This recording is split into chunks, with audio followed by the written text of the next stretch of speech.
Hey guys, welcome back to the shop. Now, in case you couldn't tell by this mess all around me, we moved.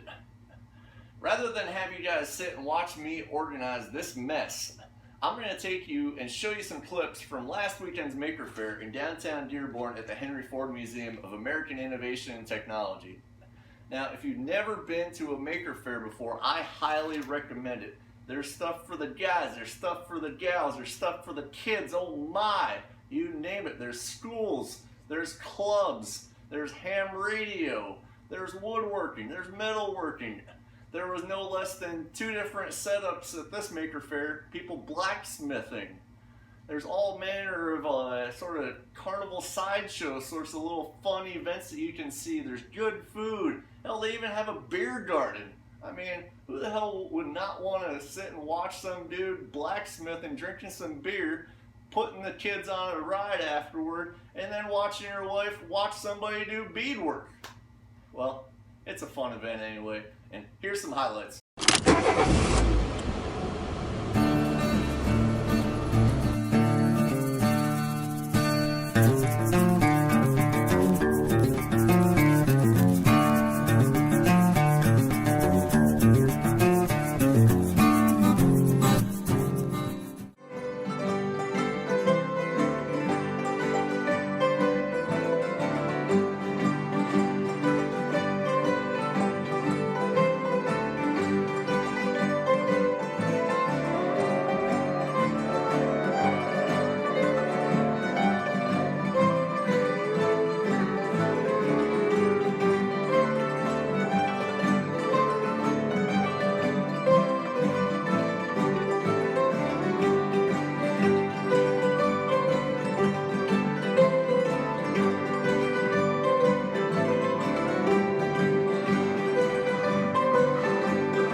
The only Bastille you're going to storm with that car is in pit lane.